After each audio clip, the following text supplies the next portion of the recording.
E aí, gente, como vocês estão? Tudo bem na bênção, firme, forte e constante? Então permaneça assim, que eu tenho certeza e convicção que Deus vai honrar a tua fé. Mas vamos lá então de João capítulo 19, que diz assim: Então Pilatos pegou a Jesus e mandou açoitá-lo.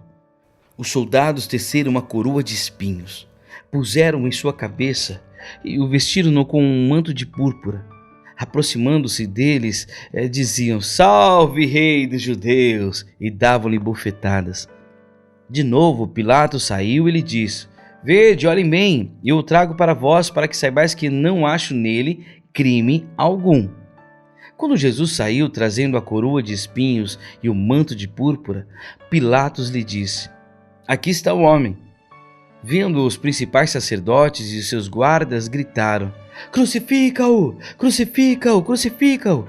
Mas Pilatos respondeu: Tomai-o vós e crucificai-o. Eu não acho nele crime algum. Responderam os judeus: Nós temos uma lei e segundo essa lei ele deve morrer, porque se fez filho de Deus. Tendo Pilatos ouvindo essa declaração, mais atemorizado ficou. Entretanto, de novo na residência oficial, disse a Jesus: De onde vens? Mas Jesus não deu respostas. Disse Pilatos: Não me respondes? Não sabes que tenho autoridade para te soltar e para te crucificar? Respondeu então Jesus: Nenhuma autoridade terias contra mim se de cima não te fosse dada. Aquele, porém, que me entregou a ti, maior pecado tem. Desde então Pilatos procurava soltar Jesus, mas os judeus continuavam a gritar: Se soltar este, não és amigo de César. Qualquer que se faz rei se opõe a César. Ouvindo Pilatos essas palavras, levou Jesus para fora e sentou-se no tribunal, ali no lugar chamado Pavimento, em hebraico Gábata. Era o dia da preparação da Páscoa e quase meio-dia. Disse Pilatos aos judeus: Eis o vosso rei. Eles, porém, gritaram: Fora! Fora! Fora! Crucifica-o! Crucifica-o!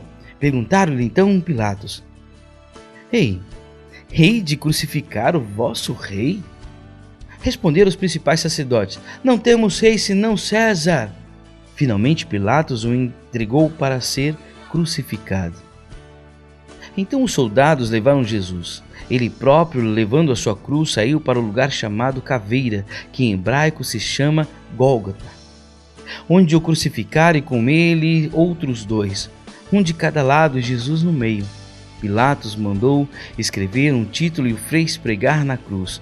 Nela ou nele estava escrito: Jesus de Nazaré, o Rei dos Judeus. Muitos dos judeus levaram esse título, pois o lugar onde Jesus fora crucificado era próximo da cidade e estava escrito em hebraico, latim e grego.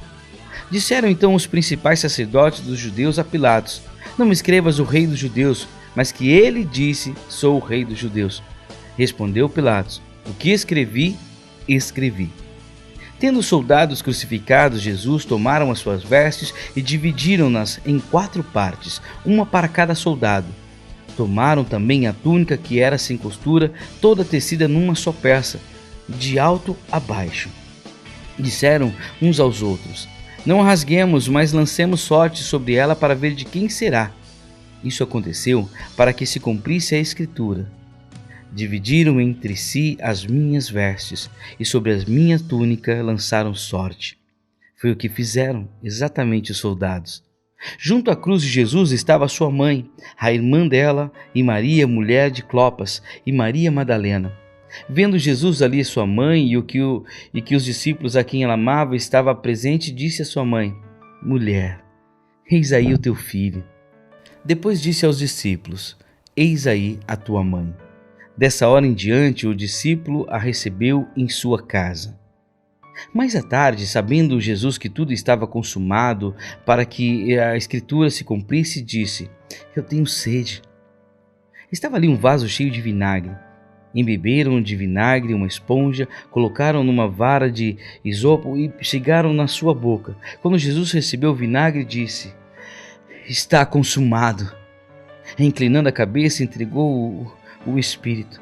Como era o dia da preparação, os judeus, para que os corpos não ficassem na cruz durante o sábado, porque esse sábado era um grande dia, rogaram a Pilatos que lhe quebrassem as pernas e fossem tirados da cruz. Foram os soldados e quebraram as pernas do primeiro e do outro que com ele fora crucificado. Chegando-se, porém, a Jesus e vendo-o já morto, não lhe quebraram as pernas. Contudo, um dos soldados transpassou-lhe o lado com uma lança e imediatamente saiu sangue e água. Aquele que o viu testificou, e o seu testemunho é verdadeiro. Ele sabe que é verdade o que diz, para que também vós o creiais. Estas coisas aconteceram para que se cumprisse a Escritura: nenhum dos seus ossos será quebrado. E como diz outra Escritura, olharão para aquele a quem transpassaram. Depois disso, José de Arimateia, que era discípulo de Jesus, mas em oculto por temer os judeus, pediu a Pilatos que lhe permitisse tirar o corpo de Jesus. Com a permissão então de Pilatos, ele foi, tirou o corpo da cruz e o levou. Foi também Nicodemos, aquele que anteriormente se dirigia de noite a Jesus, levando quase 100 libras de uma mistura de mirra e aloés. Tomaram o corpo de Jesus e o envolveram em lençóis de linho com as especiarias, como os judeus costumavam fazer na preparação para o sepultamento. No lugar em que Jesus foi crucificado, havia um jardim, e no jardim um sepulcro novo, no qual ainda ninguém havia sido posto. Porque o sepulcro ficava perto, e por causa da preparação dos judeus, puseram ali o corpo de Jesus.